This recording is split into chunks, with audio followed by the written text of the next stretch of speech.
Practical ಮಾಡಬಹುದಾದ 2-3 ಸಂಗತಿಗಳನ್ನು ಉಲ್ಲೇಖ ಮಾಡಲಿಕ್ಕೆ ನಾವು ಅವಕಾಶ ಕೊಡಬೇಕು.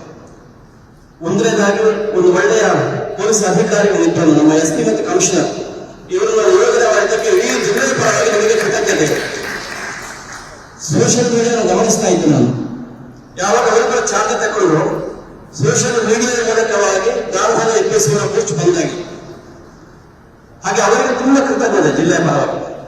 ಎರಡನೇ ಸಂಗತಿ, ನಾಡಿದ್ದನ್ನು ಆಷಾಢ ಮುಗಿದ ತಕ್ಷಣ ನಾಗರ ಪಂಚಮಿಯನ್ನು ಶುರುವಾಗಿ ನಾಡಿದ ಜೂನಿನವರೆಗೂ ನಿರಂತರವಾಗಿ ನಮ್ಮ ಪ್ರತಿ ಊರಿನಲ್ಲಿ ದೇವಸ್ಥಾನಗಳು ಮತ್ತು ಸಾರ್ವಜನಿಕ ಸಂಸ್ಥೆಗಳು ಬೇರೆ ಬೇರೆ ರೀತಿಯ ಪೂಜೆಗಳಲ್ಲಿ ಇನ್ವಾಲ್ವ್ ಆಗಿರ್ತಾರೆ. ಎಲ್ಲ ಸಾರ್ವಜನಿಕ ಧಾರ್ಮಿಕ ವೇದಿಕೆಗಳಲ್ಲಿ ಕಳೆದ 15-20 ವರ್ಷಗಳಿಂದ ನಿರಂತರವಾಗಿ ಧರ್ಮದ ಹೆಸರಿನಲ್ಲಿ ಸಿದ್ಧಾಂತಗಳ ಪ್ರತಿಪಾದನೆ ಮಾಡುವಂತ ಒಂದು ಸಂಗತಿ ನಡೀತಾ ಉಂಟು. ಇದೆಲ್ಲ ಈ ಸಲ ನಮ್ಮ ಪೊಲೀಸ್ ಅಧಿಕಾರಿಗಳು ಸಾರ್ವಜನಿಕ ಧಾರ್ಮಿಕ ವೇದಿಕೆಯಲ್ಲಿ ಯಾವ ರೀತಿಯಲ್ಲಿ ಕೂಡ ಸೈದ್ಧಾಂತಿಕವಾದ ಧಾರ್ಮಿಕತೆಯನ್ನು ಪ್ರತಿಪಾದನೆ ಮಾಡದ ಹಾಗೆ ಅವರು ನಿಯಂತ್ರಣ ಹೇರಬೇಕು ಮತ್ತು ಅವರನ್ನು ಗಮನಿಸಬೇಕು ಅಂತ ನನ್ನಲ್ಲಿ ವಿನಂತಿ ಉಂಟು. ಇನ್ನು ತುಂಬಾ ಖಾಸಗಿ ಶಾಲೆಗಳು ದಕ್ಷಿಣ ಕನ್ನಡ ಜಿಲ್ಲೆಯ ಶಾಲೆಗಳು, ಕಾಲೇಜುಗಳು, ಆ ಎಲ್ಲ ಖಾಸಗಿ ಶಾಲೆ ಮತ್ತು ಕಾಲೇಜುಗಳಲ್ಲಿ ವಾರ್ಷಿಕೋತ್ಸವದ ಸಂದರ್ಭದಲ್ಲಿ ಯಾವ್ಯಾವ ಸಂದರ್ಭದಲ್ಲಿ ಸಂವಿಧಾನದ ಆಶಯಗಳನ್ನು ಎತ್ತಿ ಹಿಡಿಯುವಂತಹ ಕಾರ್ಯಕ್ರಮಗಳನ್ನು ಒಂದಾಗಿ ಮಾಡುವ ಹಾಗೆ ಒಂದು ಮಾರ್ಗಸೂಚಿಯನ್ನು ಕೊಡಬೇಕು. ಯಾವುದೇ ಖಾಸಗಿ ಸಂಸ್ಥೆಗಳು ಅಥವಾ ಸಿದ್ಧಾಂತಗಳನ್ನು ಪ್ರತಿಪಾದನೆ ಮಾಡುವಂತಹ ಖಾಸಗಿ ಸಂಸ್ಥೆಗಳಲ್ಲಿ ಪ್ರಜಾಪ್ರಭುತ್ವ ಆಶಯಕ್ಕೆ ಪೂರಕವಾಗಿರುವಂತಹ ಸಂವಿಧಾನದ ಆಶಯದ ಎತ್ತಿ ಹಿಡಿಯುವಂತೆ ಒಂದೇ ರೂಪಕಗಳು ನಡೀತಾ ಇಲ್ಲ, ಒಂದೇ ನಾಟಕಗಳು ನಡೀತಾ ಇಲ್ಲ. ಕಳೆದ 15-20 ವರ್ಷಗಳ ಹಿಸ್ಟ್ರಿ ತೆಗೆದ್ರೆ ಗೊತ್ತಾಗ್ತದೆ. ಇದನ್ನು ಗಮನಿಸಬೇಕು. ಇನ್ನು ಮೂರನೇದಾಗಿ ಆಗ್ಬೇಕಾದ್ದು, 20 ವರ್ಷಗಳ ಮೊದಲು ಕೋಲೆ ಹಂತದಲ್ಲಿ, ಬಾರಲ್ಲಿ, ಜಾತ್ರೆಯಲ್ಲಿ ಅಥವಾ ಸಣ್ಣ ಸಣ್ಣ ಸಮಾರಂಭಗಳನ್ನು ಬಿಟ್ಟುಬಿಟ್ಟು ಮಾಡ್ತಾ ಇತ್ತು. ಅವರ ಎಲ್ಲರಿಗೂ ಈಗ ಹಿಂದೂ ಮತ್ತು ಮುಸ್ಲಿಂ ಅನ್ನುವಂತ ಒಂದು ಸೈದ್ಧಾಂತಿಕ ವೇದಿಕೆ ಸೃಷ್ಟಿಯಾಗಿದೆ. ಯಾರನ್ನೂ ಕೂಡ ಹಿಂದೂ ಮುಖಂಡರನ್ನು ಪರಿಗಣಿಸಬಾರದು, ಹಿಂದೂ ಹೋರಾಟಗಾರರನ್ನು ಪರಿಗಣಿಸಬಾರದು, ಮುಸಲ್ಮಾನ ಹೋರಾಟಗಾರರನ್ನು ಪರಿಗಣಿಸಬಾರದು, ಒಂದು ಕ್ರಿಮಿನಲ್ ಮಾಡಬೇಕು. ಇದು ಪ್ರಾಕ್ಟಿಕಲ್ ಸಂಗತಿ ಆಗಲಿದ್ರೆ ದೊಡ್ಡ ಮಟ್ಟಿಗೆ ಹಿಂದೂ ಮುಖಂಡರು ಕ್ರೈಸ್ತರ ಮುಖಂಡರು, ಮುಸಲ್ಮಾನ ಮುಖಂಡರು ಇದರ ಮೂಲಕವಾಗಿ ಈ ಒಂದು ಪವಿತ್ರವಾದ ಧಾರ್ಮಿಕತೆಗೆ ಧಕ್ಕೆ ಆಗ್ತದೆ. ಇದರಲ್ಲಿ ಈ ಪ್ರಾಕ್ಟಿಕಲ್ ಆದ ಅಂಶಗಳನ್ನು ಮೀಡಿಯಾದವರು ಗಮನಿಸಬೇಕು. ಇನ್ನು ದೊಡ್ಡ ಪ್ರಮಾಣದಲ್ಲಿ ಯಕ್ಷಗಾನ ಮತ್ತು ನಾಟಕಗಳಲ್ಲಿ ಜನಾಂಗೀಯ ಶ್ರೇಷ್ಠತೆಯನ್ನು ಪ್ರತಿಪಾದನೆ ಮಾಡುವ ಮತ್ತು ಇನ್ನೊಂದು ಸಮುದಾಯಗಳನ್ನು ಹೀನಗಿಸುವಂತಹ ಕೆಲಸ ನಡೀತಾ ಉಂಟು. ಇದನ್ನ ಯಕ್ಷಗಾನ ಮೇಳದ ಯಜಮಾನರುಗಳಿಗೆ ಪೊಲೀಸ್ ಇಲಾಖೆ ಸೂಚನೆ ಕೊಡಬೇಕು. ಯಾವುದೇ ರೀತಿಯಲ್ಲಿ ಕಲಾವಿದರು ಯಾವ ಜನಾಂಗವನ್ನು ಕೂಡ ಹೀನಿಸುವಂತ, ಯಾವ ಜನಾಂಗವನ್ನು ಶ್ರೇಷ್ಠ ಮಾಡುವಂತ ಯಾವ ಹೇಳಿಕೆಗಳನ್ನು ಕೊಡಲಾರದಂತ ಅನ್ನೋದನ್ನು ಮೇಳದ ಯಜಮಾನರುಗಳಿಗೆ ಸ್ಪಷ್ಟವಾದ ಸೂಚನೆ ಕೊಡಬೇಕು. ಇನ್ನೊಂದು ಅಂಶ, 2 ಅಂಶ ಹೇಳಿಬಿಡ್ತೇನೆ ಸರ್. ಅಲ್ಲಿ ಯುನೈಟ್ ಆಗಿದ್ದಾರೆ, ಅವರ ಪೂರ್ವಿಕರು ಬಪ್ಪ ಬಿಹಾರಿ ದೇವಸ್ಥಾನವನ್ನು ಕಟ್ಟಿದ ಪರಂಪರೆ ಅವರು. ಅಂದ್ರೆ ಇಷ್ಟು ದೊಡ್ಡ ಪರಂಪರೆ ನಮ್ಮ ಜಿಲ್ಲೆಗೆ ಉಂಟು. ನಾವು ಇದನ್ನು ದಯವಿಟ್ಟು ಅರ್ಥ ಮಾಡಿಕೊಳ್ಬೇಕು. ಧಾರ್ಮಿಕತೆಗೂ ರಾಜಕೀಯಕ್ಕೂ ಸಂಬಂಧವಿದೆ. ಕೊನೆಯದಾಗಿ ಹೇಳ್ತೇನೆ ಸರ್, ಮಾನ್ಯ ಸ್ಪೀಕರ್ ಅವರು ಕಳೆದ ವರ್ಷ ಕ್ರಿಕೆಟ್ ಆಡಿದ್ದು ತುಂಬಾ ವೈರಲ್ ಆಗಿತ್ತು ಸರ್, ನೀವು ಮತ್ತು ನಮ್ಮ ವೇದವ್ಯಾಸ ಕಾಮತ್. ನಾನು ಅದನ್ನ ಬಹಳ ಖುಷಿ ಪಡ್ತೇನೆ. ಯಾಕೆ ಬೇಕು ಅಂತ ಗೊತ್ತಾ? ಅದು ಆಗ ಸರ್, ಯಾಕೆ ಗೊತ್ತಾ ನೋಡಿ, ರಾಜಕಾರಣ ಅಂತ ಮೇಲ್ಮಟ್ಟದಲ್ಲಿ ಪ್ರೇಮಕ್ಕಿಲ್ಲ ಸರ್, ಮೇಲೆಲ್ಲ ಗೊತ್ತಾಗಿದ್ದೀವಿ. ಇದು ಆದರ್ಶ. ನಾವು ಕೆಳಗಡೆ ಗ್ಯಾಪ್ ಉಂಟು ನಮಗೆ ಇದು ಬೇಡ. ನಮ್ಮ ಮಧ್ಯೆ ಹಾಗಾಗಿ ಊರಿನಲ್ಲಿ ಒಂದು ಕಾಂಗ್ರೆಸ್ ಪಕ್ಷದ ಅಧ್ಯಕ್ಷ, ಬಿಜೆಪಿ ಅಧ್ಯಕ್ಷ, ಬಜರಂಗ ದಳದ ಅಧ್ಯಕ್ಷ, ದೇವಸ್ಥಾನದ ಅಧ್ಯಕ್ಷ, ಮಸೀದಿಯ ಅಧ್ಯಕ್ಷರು ಒಟ್ಟು ಸೇರಿ ಕ್ರಿಕೆಟ್ ಆಡುವ ವಾತಾವರಣ ನಿರ್ಮಾಣ ಆಗ್ಬೇಕು. ಇದು ಮಾದರಿ. ಹಾಗೆ ನಮಗೆ ರಾಜಕಾರಣದಲ್ಲಿ ಯಾವುದಕ್ಕೆ ಮಾದರಿ ಅಂತ ಕೇಳಿದ್ರೆ ನೀವು ಮೇಲೆ ಒಟ್ಟಿದ್ದೀರಲ್ಲ, ಇದರ ಮಾದರಿ.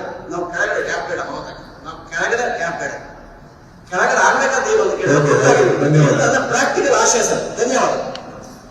ಯಾರು ರೈತ ಪರ ಸಂಘಟನೆಯವರು ಯಾರಾದ್ರು ಮಾತಾಡಿ, ಒಬ್ರು ಯಾರಾದ್ರ ಪರಿಚಯ ಮಾಡ್ಕೊಬೇಡಿ. ಇಲ್ಲಿ ಈ ಒಂದು ಸಾಮರಸ್ಯಕ್ಕೆ ಜವಾಬ್ದಾರಿಯನ್ನು 2 ವರ್ಗದವರು ತಗೊಳ್ಬೇಕು ಅಷ್ಟೇ. ನಾವು ಉದ್ದಪ್ಪ ವಿಷಯ ಒಂದು ಅಧಿಕಾರ ವರ್ಗ. ಈಗಲೇ ಹೇಳಿದರು, ನಮ್ಮ ಹೊಸ ಕಮಿಷನ್ ಬಂದ ಮೇಲೆ ವಾತಾವರಣ ಬಹಳ ಚೆನ್ನಾಗಿದೆ, ಎಲ್ಲರೂ ಮಾತಾಡಿದ್ದಾರೆ. ಈಗ ಒಬ್ಬ ದಕ್ಷ ಅಧಿಕಾರಿಯಿಂದ ಸಾಮರಸ್ಯ ಕಾಪಾಡುವುದು ಸಾಧ್ಯವಿದೆ. ಆದರೆ ಯಾಕೆ ಇಂಥ ದಕ್ಷ ಅಧಿಕಾರಿಗಳನ್ನು ನಾವು ಸೃಷ್ಟಿ ಮಾಡಬಾರ್ದು ಇಂಥ ಸಮಯ? 1ನೇ ವಿಷಯ. 2ನೇದು, ಇಲ್ಲಿ ಒಂದು ಬಹಳ ಅಗತ್ಯ. ಇವತ್ತು ನಾವು ಪ್ರತಿಯೊಬ್ಬರು ತಿಳ್ಕೊಳ್ಬೇಕು. ಪುರಾಣಿಕರು ಒಂದು ಮಾತಾಡಿದರು, ಬೂದಿ ಮುಚ್ಚಿದ ಕೆಂಡ ಹೇಗೆ ಸೃಷ್ಟಿಯಾದದ್ದು ಬಹಳ ಅಗತ್ಯ. ಮೊದಲು ನಮ್ಮ ಸೈಬರ್ ಡಿಪಾರ್ಟ್ಮೆಂಟ್ ಅನ್ನು ನೀವು ಸ್ಟ್ರೆಂಥನ್ಗೊಳಿಸಬೇಕು. ಎಲ್ಲ ಸಂಗತಿಗಳು ಇವತ್ತು ವಾಟ್ಸಪ್ಗಳ ಮೂಲಕ ಹೋಗಿ ಪ್ರತಿಯೊಬ್ಬರ ಹೃದಯದಲ್ಲಿ ಇವತ್ತು ಈ ಧಾರ್ಮಿಕ ದ್ವೇಷ ತುಂಬಿಕೊಂಡಿದೆ. ನಾನೊಂದು ಸಣ್ಣ ಉದಾಹರಣೆ ಕೊಡ್ತೇನೆ. ನಾನೊಂದು 2 ವರ್ಷದ ಮೊದಲು ನಮ್ಮ ಮನೆ ಹಿಂದ್ಗಡೆ ಒಂದು 7 ವರ್ಷದ ಒಬ್ಬ 1ನೇ 2ನೇ ಕ್ಲಾಸಿನ ಒಬ್ಬ ಬಾಲಕ ಒಂದು ನಮ್ಮಲ್ಲಿ ಇದಂತೆ ಒಂದು ಸತ್ತ ಮರದ ಕೊಂಬೆ ಹಿಂದ್ಗಡೆ ಹಾಕಿ ಬರ್ತಾರೆ. ನಾನು ಕೇಳಿದೆ, ಅದು ಏನಪ್ಪ ಅಂತ ಹೇಳಿ, ತಲವಾರಿ ಅಂತ ಹೇಳ್ತಾರೆ. ಅಂದ್ರೆ ಆ ಸಣ್ಣ ವಯಸ್ಸಿನಲ್ಲಿ ಆ ಅಹಿಂಸೆ ಮತ್ತು ದ್ವೇಷ ಮಕ್ಕಳ ಮನಸ್ಸಿನಲ್ಲಿ ತುಂಬಿಕೊಂಡಿದೆ.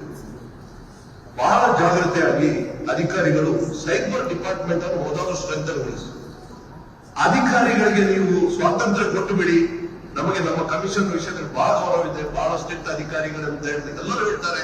ನಾವು ಅವರ ಮೊದಲನೆಯ ಪ್ರೆಸ್ ಇಂಟರ್ವ್ಯೂ ಕೂಡ ಕೇಳಿದ್ದೇನೆ. ಖಂಡಿತವಾಗಿಯೂ ಶಾಂತಿ ಅವರು ಸ್ಥಾಪನೆ ಮಾಡ್ತಾರೆ. ಕಾನೂನಾತ್ಮಕವಾಗಿ ಏನು ಕ್ರಮ ಕೈಗೊಂಡು ನಮ್ಮ ಸಂವಿಧಾನದಲ್ಲಿ ಎಲ್ಲ ಇದೆ, ಆಗ್ತದೆ. 2ನೇ ವರ್ಗ ನಮ್ಮ ಧಾರ್ಮಿಕ ಮುಖಂಡರು. ಪ್ರತಿಯೊಬ್ಬ ಧಾರ್ಮಿಕ ಮುಖಂಡರಿಗೆ ಒಂದು ಜವಾಬ್ದಾರಿ ಇದೆ. ನಿಮ್ಮ ಧರ್ಮಕ್ಕೆ ಸಂಬಂಧಪಟ್ಟ ಯಾವ್ಯಾವ ನಿಮ್ಮ ಗ್ರೂಪ್ಗಳಲ್ಲಿ ವಾಟ್ಸಪ್ ಕ್ರಿಯೇಟ್ ಆಗ್ತದೆ ಒಂದು ಕಣ್ಣಿಟ್ಟು ನೋಡಿ. ಅದನ್ನು ನಿಮ್ಮ ಆ ಗ್ರೂಪ್ ಅಲ್ಲಿ ಮೊದಲು ನಮ್ಮ ಮನೆಯನ್ನು ಸರಿ ಮಾಡಿಕೊಳ್ಳೋಣ. ನಮ್ಮ ಧರ್ಮದಲ್ಲಿ ನಾವು ಎಷ್ಟು ಭಾಷೆ ಇನ್ನೊಂದು ಧರ್ಮದ ವಿಷಯದಲ್ಲಿ ಬಿತ್ತುತ್ತೇವೆ ಅಂತ ನಾವು ನೋಡ್ಕೊಳ್ಳೋಣ, ಮತ್ತೆ ಇನ್ನೊಬ್ಬರಿಗೆ ಹೊಟ್ಟು ತೋರಿಸೋಣ. ಪ್ರತಿಯೊಂದು ಧಾರ್ಮಿಕ ಮುಖಂಡರು ಒಂದು ಜವಾಬ್ದಾರಿ ತಗೊಂಡು, ನಾನು ಯಾವ ಧರ್ಮದ ಮುಖಂಡರಿಗೆ ಅಥವಾ ಯಾರಿಗೆ ಇದು ಮಾಡೋದಿಲ್ಲ, ಧರ್ಮವನ್ನು ಧಾರ್ಮಿಕವಾಗಿ ನಾವು ಅದನ್ನು ಇಟ್ಟುಕೊಳ್ಳೋಣ. ಯಾವುದೇ ರಾಜಕೀಯ ಉದ್ದೇಶಕ್ಕೆ ಬಳಕೆ ಆಗದಂತೆ ನೋಡುವ ಆ ಕರ್ತವ್ಯ ನಮ್ಮ ಧಾರ್ಮಿಕ ಮುಖಂಡರು. ಅದನ್ನು ಮಾಡಿಕೊಂಡಾಗ ಖಂಡಿತವಾಗಿಯೂ ಶಾಂತಿ ನೆಲೆಗೊಳ್ಳುತ್ತದೆ. ಅಧಿಕಾರಿಗಳು ತಮ್ಮ ಜವಾಬ್ದಾರಿಯನ್ನು ನಡೆಸಿದರೆ ಯಾವುದೇ ಸಮಸ್ಯೆಗಳು ಇಲ್ಲ ಅಂತ ಹೇಳಿ ನನ್ನ ಅಭಿಪ್ರಾಯ. ಎಲ್ಲರಿಗೂ ಧನ್ಯವಾದಗಳು.